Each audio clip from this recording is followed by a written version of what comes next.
Good evening students. आज हमारा बड़ा ही इम्पोर्टेंट टॉपिक है, वो है कॉस्ट ऑफ कैपिटल, पूंजी की लागत।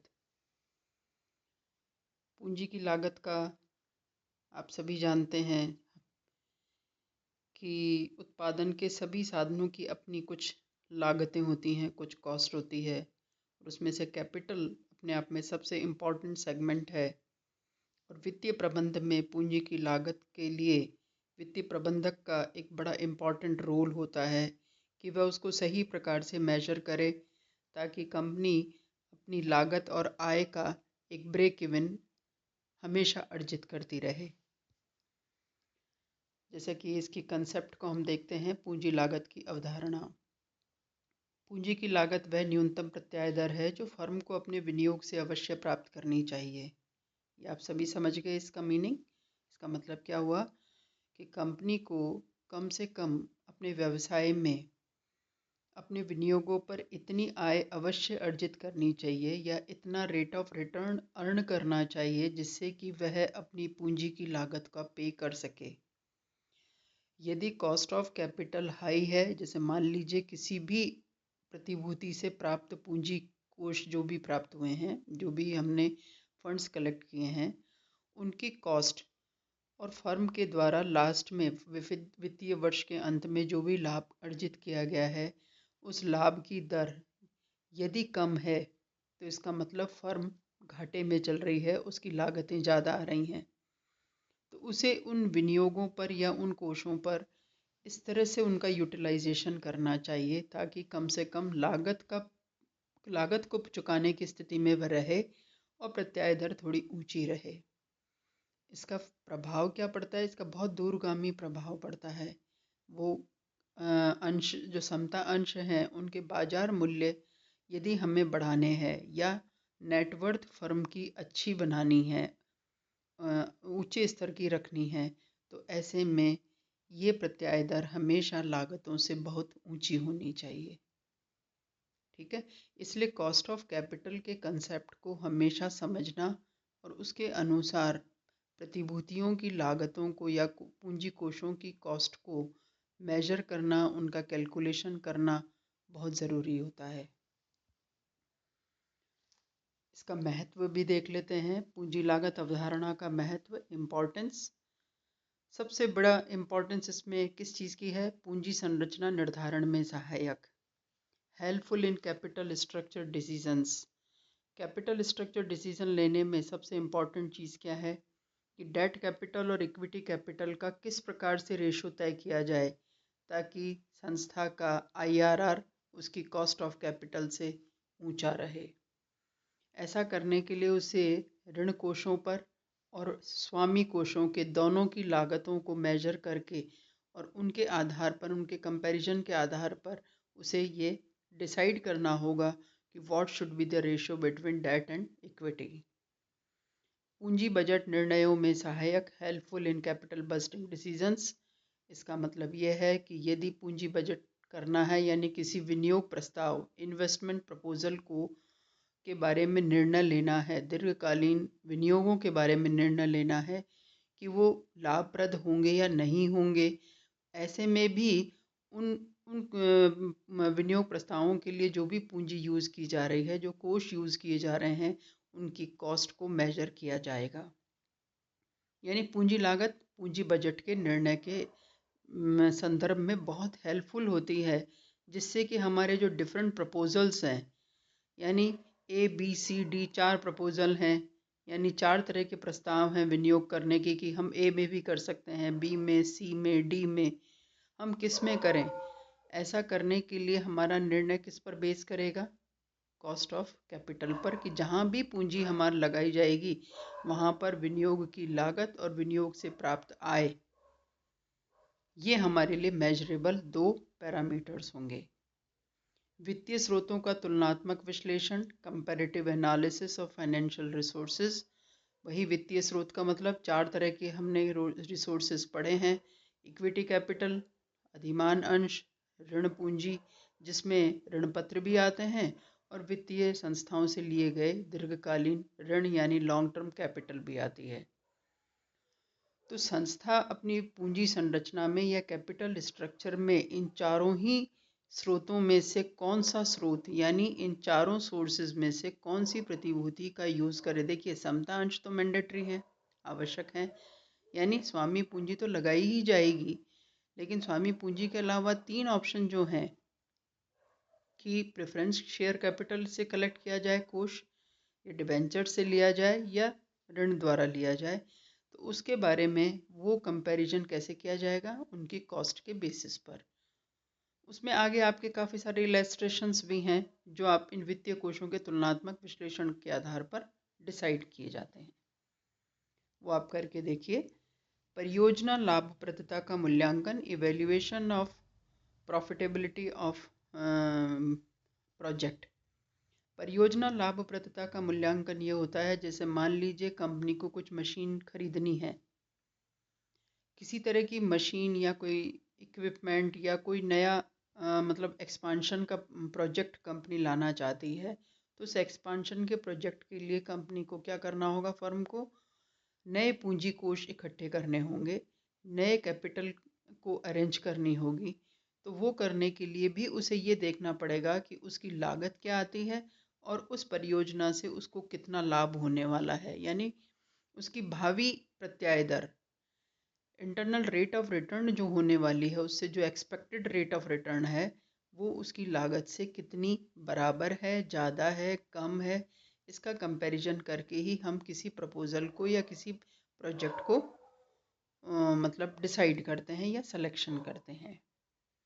फर्म की संभावित आय एवं जोखिम का अनुमान, estimation of risk and expected rate of return of the firm, जो अभी अभी हमने बात की वही यहाँ पर वापस आती है। यदि फर्म की एक्सपेक्टेड रेट ऑफ रिटर्न कम है और जोखिम ऐसे में ज़्यादा हो जाएगा, क्योंकि आय यदि कम हो रही है, लागतों से थोड़ा ही फर्क है, तो इसका मतलब रिस्क इज़ देयर, इन्वेस्टर के लिए और फर्म के लिए, दोनों के लिए वहाँ पर जोखिम का अनुपात ज़्यादा आने से वह फर्म बहुत मतलब अपने पूंजी संरचना में कुछ बड़ा परिवर्तन करेगी, तब कहीं जाकर वह पूंजी लागतों का भुगतान कर पाएगी। तो यानी फर्म को अपनी आय और जोखिम इन दोनों के कंपैरिजन के लिए भी पूंजी की लागत को देखना चाहिए। यानी जो भी डिफरेंट सिक्योरिटीज़ हैं उनकी जो डिफरेंट कॉस्ट हैं, लागतें हैं, उसमें कितनी रिस्क है। रिस्क इस तरह की है कि जैसे मान लीजिए डिबेंचर पर आपको फिक्स रेट ऑफ इंटरेस्ट देना पड़ता है, अधिमान अंशों को फिक्स रेट ऑफ डिविडेंड देना होता है। यदि कंपनी उतनी भी अपनी अर्निंग्स अर्न नहीं कर पा रही है, तो इसका मतलब वहाँ पर रिस्क ज़्यादा हो गया है। अब उस रिस्क को कम करने के लिए उसे अपनी रेट ऑफ रिटर्न यानी IRR को इंक्रीज करना ज़रूरी होता है। तो यहाँ लागत जब तक हमें पता नहीं होगी तब तक जोखिम का भी अनुमान नहीं लगाया जा सकेगा। क्लियर। लास्ट पॉइंट हम लेते हैं लाभांश नीति एवं कार्यशील पूंजी निर्णय। Dividend policy and working capital decisions भी पूंजी की लागत पर ही निर्भर करते हैं कि हमारी लाभांश नीति कैसी होगी, क्या हम उसी से अपनी आगे की विस्तार की नीति, एक्सपांशन, प्रोग्रेस जो फर्म करना चाहती है वह उसी से यदि करना चाहती है कि जो भी लाभांश का हिस्सा कोषों में ट्रांसफ़र किया गया है या कोषों में रखा गया है, क्या उसी से कंपनी आगे की परियोजनाएं कवर कर लेगी या नई पूंजी इकट्ठी करनी होगी। दूसरी तरफ कार्यशील पूंजी निर्णय का मतलब वर्किंग कैपिटल के लिए कौन से सोर्सेज यूज़ किए जाएंगे, कहाँ पर उनकी लागतें कम होंगी, कितनी मात्रा में कार्यशील पूंजी ली जाएगी। इससे रिलेटेड जो भी डिसीजंस होंगे that also depend upon the cost of capital. तो पूंजी लागत अवधारणा को हम इन पॉइंट्स में इस तरह से कंक्लूड करते हैं कि जब तक हम किसी भी सिक्योरिटी से प्राप्त फंड्स का कॉस्ट का सही इवेल्युएशन या सही कैलकुलेशन गणना नहीं कर लेते, तब तक उस प्रतिभूति से प्राप्त कोषों की लाभप्रदता का अनुमान भी नहीं लगाया जा सकता। तो कॉस्ट प्रॉफिट रेशो हमें तय कर निकालना ही होगा, और ये तभी होगा जब हम पूंजी लागत को की गणना हम करें। तो नेक्स्ट हमारा स्लाइड इसी से रिलेटेड है। Calculation of cost of capital. सबसे पहले है, सॉरी ये गलत हो गया, चरण पूंजी की लागत आ गई, जबकि ऋण पूंजी की लागत है ये cost of debt capital. Typographical थोड़ी सी एरर हो जाती है बच्चों कई बार, तो आप उसको करेक्ट कर लें। तो सबसे पहले हम जैसे 3 प्रतिभूतियों के बारे में बात करते हैं। 3 प्रतिभूतियों में सबसे पहले हम लेते हैं डेट कैपिटल। डेट कैपिटल क्या है?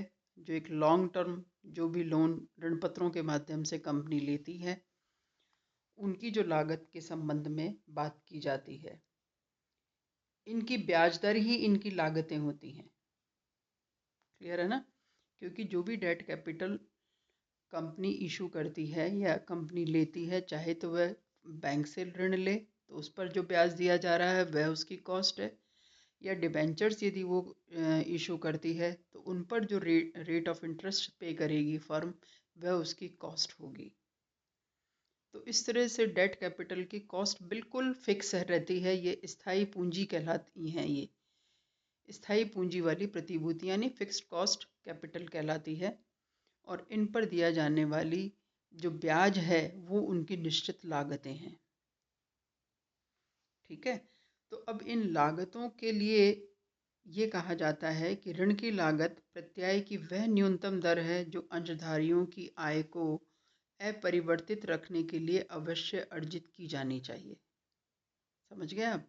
इसका मतलब क्या हुआ कि जो इंटरेस्ट है, मान लीजिए 10% का इंटरेस्ट है और प्रत्याय की दर यदि 10% ही है, तो इसका मतलब क्या हुआ कि अंशधारियों की जो मतलब अंश पूंजी पर जो आय है, अंश पूंजी की जो लागत है वह भी वही होगी। या इसको इस तरह से रूप में समझ लीजिए आप, मान लीजिए कंपनी 5 लाख रुपए के ऋण पत्र जारी करती है 10% वाले, और उस पर फर्म मतलब फर्म को कम से कम जो ब्याज देना पड़ता है, जो 10% का जो ब्याज है 50,000 का, वो तो उसको देना ही पड़ेगा। इसलिए कम से कम उसे 50,000 रुपये का तो प्रत्याय अर्जित करना ही चाहिए। रेट ऑफ रिटर्न जो है वो 10% तो मिनिमम होनी ही चाहिए, तब जाकर वह इंटरेस्ट पे कर पाएगी। एक तो एस्पेक्ट ये है। दूसरा एस्पेक्ट ये है कि 10% यदि वो लागत के आधार पर ऋण पूंजी लेती है, तो उस आधार पर ही वह प्रत्याय दर भी अर्जित करती है, तो उससे अंशधारियों की अंश पूंजी में कोई वृद्धि नहीं होगी। क्यों नहीं होगी? क्योंकि अतिरिक्त आय नहीं अर्जित की जा रही है।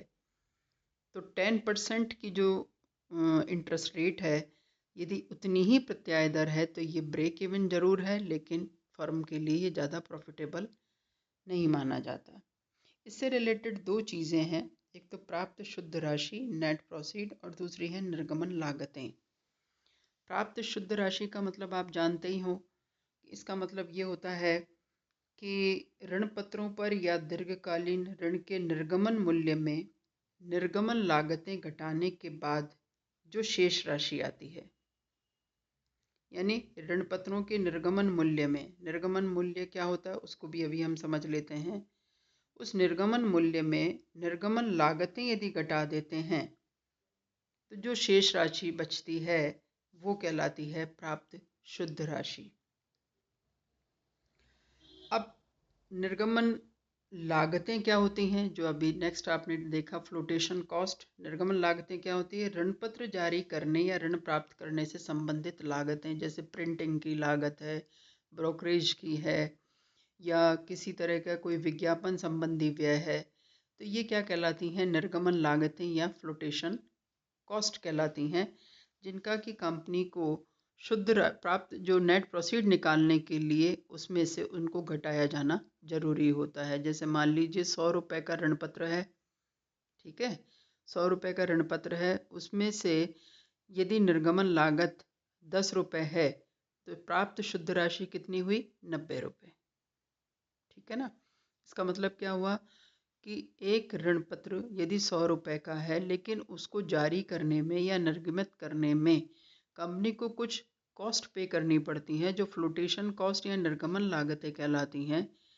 उस निर्गमन मूल्य में से उसको यदि हम डिडक्ट करते हैं तो शेष राशि ही प्राप्त शुद्ध राशि कहलाती है या नेट प्रोसीड कहलाती है। दोनों चीज समझ में आ गई होगी। तो ऋण पूंजी की लागत का मतलब तो क्या हुआ, ब्याज की दर, यानी रेट ऑफ इंटरेस्ट जो ऋण पत्रों पर या ऋणों पर दिया जाएगा, और उस पर हमें शुद्ध राशि और निर्गमन लागतों के कैलकुलेशन के बेस पर उसको किया जाता है। दूसरा है अधिमान अंशों की लागतें, यानी प्रेफरेंस शेयर्स के लिए जो कॉस्ट है वो क्या होती है, उनकी भी स्थायी पूंजी है, ये वाली भी स्थायी पूंजी वाली प्रतिभूतियां कहलाती हैं। फिक्स्ड कॉस्ट सिक्योरिटीज़ हैं ये भी, क्योंकि इन पर भी कंपनी को या फर्म को निश्चित दर से मतलब लाभांश देना होता है, वो दर ही उनकी लागत होती है। वहाँ पर भी हमें नेट प्रोसीड निकालना होता है फ्लोटेशन कॉस्ट देखते हुए, यानी यदि 100 रुपये, जैसे मान लीजिए 50 रुपये का अधिमान अंश है और 5 रुपये की निर्गमन लागतें आती हैं ब्रोकरेज, विज्ञापन, प्रिंटिंग आदि में या अभिगोपन में, अंडरराइटिंग में, तो यदि हम उस 5 रुपये को फ्लोटेशन कॉस्ट मान रहे हैं या फ्लोटेशन कॉस्ट आती है, तो नेट प्रोसीड निकालने के लिए 50 रुपये में से 5 रुपये लेस करिए तो 45 रुपीज़ नेट प्रोसीड या शुद्ध राशि होती है, जिसको कि विभिन्न जो फॉर्मूले आप इस चैप्टर में देखेंगे, उन फॉर्मूलेज में नेट प्रोसीड से ही इन प्रतिभूतियों की लागतों को कैलकुलेट किया जाता है। फिर लास्ट में आता है समता अंश पूंजी की लागत। देखिए, समता अंश पूंजी स्वामी पूंजी कहलाती है, ये आप सभी जानते हैं। इक्विटी कैपिटल क्या है, ऑनर्स कैपिटल। लेकिन ऑनर्स कैपिटल का आपने एक एस्पेक्ट ये पढ़ा था कि ये सबसे सस्ती पूंजी होती है, लेकिन जोखिम भी होता है, इसमें सबसे ज़्यादा रिस्क होता है, क्या पता डिविडेंड मिलेगा या नहीं मिलेगा, या समता अंश पूंजी पर किसी तरह का लाभांश दिया जाएगा या लाभांश प्राप्त होगा या नहीं होगा, कंपनी के समापन पर उनका शोधन हो पाएगा या नहीं हो पाएगा। यानी इनके लिए जोखिम पूंजी क्यों कहलाती है, रिस्क कैपिटल क्यों कहलाती है ये समतांश पूंजी, क्योंकि इनको दिए जाने वाले लाभांश की राशि भी निश्चित नहीं होती, और फर्म के समापन के समय उनके मतलब उनके रिडम्पशन की भी कोई गारंटी फर्म नहीं देती। यदि कोई बचता है अमाउंट, कुछ राशि शेष बचती है सभी को पेमेंट करने के बाद, तब कहीं जाकर एक फर्म अपने इक्विटी कैपिटल को पेमेंट कर पाती है, इसलिए ये रिस्की कैपिटल है, लेकिन इसकी भी अपनी लागत है। ये सबसे इम्पोर्टेंट चीज़ है, यानी समतांश पूंजी की लागत नहीं होती ऐसा नहीं है। आप ये मानते होंगे कि भाई ये तो ऑनर्स कैपिटल है, स्वामी पूंजी है, तो इसकी क्या लागत है, लेकिन ये हमेशा कॉस्ट वाली पूंजी कहलाती है, ये भी अन्य पूंजी की तरह या अन्य प्रतिभूतियों की तरह। इसमें क्या होता है, इसका कैलकुलेशन हम इसको मतलब कंसेप्ट को कैसे समझें, समता अंशधारियों की जो अपेक्षित प्रत्याय दर है वही उसकी लागत है। अपेक्षित प्रत्याय दर का मतलब क्या होता है, जो एक्सपेक्टेड रेट ऑफ रिटर्न है वो क्या चीज़ होती है, समता अंश पूंजी की लागत।